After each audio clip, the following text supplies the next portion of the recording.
दोस्तों, पिछले कुछ दिनों में जेनजी के आंदोलन से देश की या विश्व की सबसे बड़ी पार्टी कहे जाने वाली भारतीय जनता पार्टी की सबसे मजबूत सरकार के नेतृत्व के शिखर पर बैठे लोगों ने जिस तरीके से अपने ही केंद्रीय मंत्री का इस्तीफा लिया, ये मुझे लगता है 2014 से लेकर 2026 तक कोई ऐसी पहली घटना है। और इस घटना की चर्चा दिल्ली से लेकर के, मैं अगर मेघालय की बात कर लूं, मैं अगर कश्मीर की बात कर लूं, मैं अगर कन्याकुमारी की बात कर लूं, मतलब देश के किसी ऐसे कोने में। कारण यह कि भारत कई विधाओं और कई संस्कारों का देश है, 30 राज्य हैं, अलग अलग बोली भाषा है, लेकिन जिस तरीके से लगातार मोदी अमित शाह के नेतृत्व में राज्यों की जीत, केंद्र में तीसरी बार की सरकार, ताजा परिणाम, चाहे वो बिहार का हो, चाहे वो बंगाल का प्रत्याशित परिणाम हो, उसके बाद नवयुवकों के आंदोलन से अपने ही केंद्रीय मंत्री का इस्तीफा लेना, सरकार के झुकने, और दूसरी तरफ ये कहें कि कुछ भी हो सकता है। एक आपने पंचलाइन सुनी होगी, बल्कि आपने देखा होगा दीपके का बयान कि झुकती हुई दुनिया झुकाने वाला चाहिए। पहले छात्रों ने पेपर लीक के खिलाफ आवाज उठाई, फिर जंतर मंतर पर प्रदर्शन हुआ, फिर पुलिस कार्रवाई हुई, फिर शिक्षा मंत्री का इस्तीफा आया। लेकिन अब आंदोलन एक नए मोड़ पर पहुंच गया है। अब सवाल पेपर लीक से आगे निकल चुका है। सवाल यह है कि क्या आंदोलन में शामिल लोगों को एक एक करके निशाना ना बनाया जा रहा है? आखिर ऐसा क्या हुआ कि नोएडा की रुचिका सिंह अचानक पूरे देश की बहस का केंद्र बन गई? आइए समझते हैं। इसीलिए मैंने बात कही थी कि जेनजी के परिणाम तो आपने देखे, खबरों में सुना समझा, सरकार के झुकने या मंत्री के इस्तीफे की बात तो ली, लेकिन उसके बाद की कार्रवाई, एक्शन मोड में सरकार, जंतर मंतर पर हुए जेनजी प्रदर्शन के दौरान रुचिका सिंह का एक वीडियो वायरल हुआ है। वीडियो में प्रधानमंत्री नरेंद्र मोदी के लिए आपत्तिजनक भाषा का इस्तेमाल दिखाई दिया। वीडियो सामने आने के बाद उनके खिलाफ 0 एफआईआर दर्ज हुई और मामला दिल्ली पुलिस को भेज दिया गया।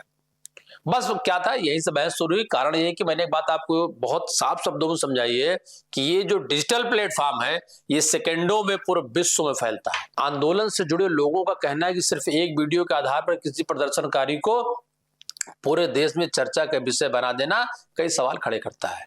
उनका आरोप है कि आंदोलन को बदनाम करने के लिए चुनिंदा चेहरों को निशाना बनाया जा रहा है या हमारी भविष्य की रणनीति पर कुठाराघात किया जा रहा है।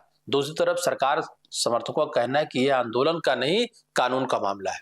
अगर किसी ने सार्वजनिक रूप से आपत्तिजनक भाषा का इस्तेमाल किया है तो उसके खिलाफ कानूनी कार्रवाई होना स्वाभाविक है। लेकिन विवाद यही नहीं रुका। सोशल मीडिया पर लोगों ने सवाल उठाना शुरू किया कि आखिर मीडिया का फोकस आंदोलन की मांगों से हटकर रुचिका सिंह और उसके परिवार पर ही क्यों आ गया? टीवी डिबेट में आंदोलन की जगह रुचिका की पहचान और उनका परिवार, उनकी निजी जिंदगी और उनकी पृष्ठभूमि चर्चा के विषय क्यों बनने लगी? आलोचकों का कहना है कि इससे असली मुद्दा पीछे छूट जाए, ऐसा प्रयास इस घटना के जरिए किया जाने की आशंका है। फिर अचानक एक और मोड़ आया। रुचिका सिंह का माफीनामा वीडियो सामने आया। हाथ जोड़कर उन्होंने देश और प्रधानमंत्री से माफी मांगी।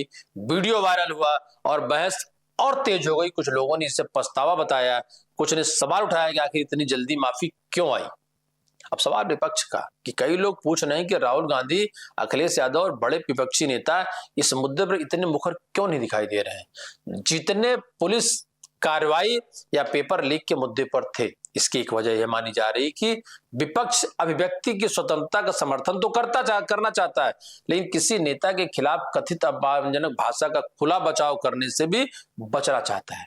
इसलिए विपक्ष की प्रतिक्रिया सीमित दिखाई दे रही है। हालांकि सीजेपी से जुड़े नेता, प्रवक्ता खुलकर रुचिका सिंह के समर्थन में है और कार्रवाई पर सवाल भी उठा रहे हैं। इस बीच दूसरी प्रदर्शनकारी क्या कह रहे हैं, इसको समझिए। आंदोलन से जुड़े कई युवा सोशल मीडिया पर दावा कर रहे हैं कि अब ये लड़ाई सिर्फ पेपर लीक की नहीं रह गई है। उनका कहना है कि ये बचाव या ये सवाल भी महत्वपूर्ण है कि विरोध करने वालों के साथ कैसा व्यवहार किया जाता है। कई प्रदर्शनकारी ये भी कह रहे हैं कि अगर नेताओं के विवादित बयान राजनीतिक बयान माने जाते हैं, तो आम नागरिकों के मामले में एक समान मानदंड होने चाहिए। अगर उनके बयानों पर इस तरीके की प्रतिक्रिया नहीं होती, कानूनी कार्रवाई, तो फिर रुचिका सिंह पर क्यों? लेकिन तस्वीर का दूसरा पक्ष भी, आलोचक पूछ रहे हैं कि विरोध के नाम पर किसी भी तरह की भाषा स्वीकार नहीं की जा सकती है। क्या लोकतांत्रिक आंदोलन की नैतिक ताकत तब कमजोर नहीं पड़ती जब बहस की जगह गाली गलौज ले लेती? पर मित्रों, एक बात और बताना चाहेंगे, इस सरकार ने राज्य स्तर पर बहुत सारे युवाओं को विधानसभा में बुला करके 1 दिन, 2 दिन, 3 दिन का सेशन कराया। सेशन कराने के बाद उसमें कुछ लोगों को उन्होंने छांटे या फिल्टर किए, उनको फिर वो दिल्ली के लोकसभा में उनको सदन की कार्रवाई का जैसा हिस्सा बनाया। और वो सब इस चीजें इसीलिए थी कि आप सदन को समझें, भाषा को समझें, मर्यादा को समझें। यही वजह है कि जनजय आंदोलन अब तक एक नए चरण में प्रवेश कर चुका है। पहले लड़ाई पेपर लीक पर थी, फिर लड़ाई पुलिस कार्रवाई पर हुई, अब बस अब व्यक्ति की स्वतंत्रता, मीडिया की भूमिका और कानूनी कार्रवाई की निष्पक्षता पर पहुंच गई। और शायद यही वजह है कि इस पूरे आंदोलन का सबसे बड़ा मोड़ यह है कि क्योंकि अब सवाल केवल ये नहीं कि छात्रों के साथ क्या हुआ, सवाल यह है कि विरोध करने वालों के साथ क्या हो रहा है, मीडिया क्या दिखा रहा है, राजनीति इस पूरे घटना पर क्रम में किस दिशा में, किस चीज को कहां ले जा रही है। और आने वाले दिनों में यह बहस और बड़ी हो सकती है, क्योंकि जेनजी की ये लड़ाई, जेनजी कोई बहुत ऐसा नहीं, हमारे आपके परिवार के, घर के, समाज के ही बच्चे हैं जो बेरोजगार हैं, सरकार की नीतियों के खिलाफ हैं, उससे सहमत नहीं है।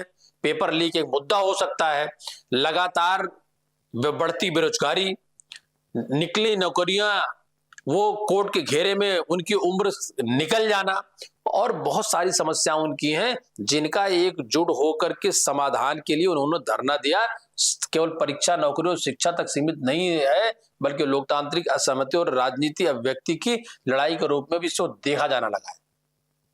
दूसरी बात कहना चाहेंगे कि जहां तक अगर आप बच्चों के शब्दों की मर्यादा पर सवाल उठाकर कानूनी कार्रवाई की बात करते हैं, तो विगत 10 और 15-20 वर्षों में कई विधानसभाओं में, लोकसभा के सदन में, सदन के बाहर खाली माफी मांग लेने से बात नहीं बनती है। एक लंबे चरित्र, एक लंबे समय की सांसदिक और संसदीय प्रक्रिया में जीने के बाद भी आपकी जबान फिसलती है।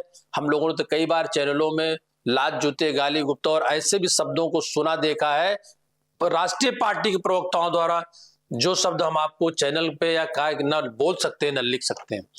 तो जहां तक मर्यादा की बात रही, एक आईना सामने रखिए, स्वयं को देखिए, तब ज्ञान दीजिए। बच्चे हैं, गलतियां होंगी, और प्रधानमंत्री का ये बयान आना कि हमने सबको माफ कर दिया, इन सब चीजों पर भी लगातार सवाल उठ रहा। धन्यवाद दोस्तों, देखते रहे यूनाइटेड भारत। मैं मनोज मिश्रा, नमस्कार।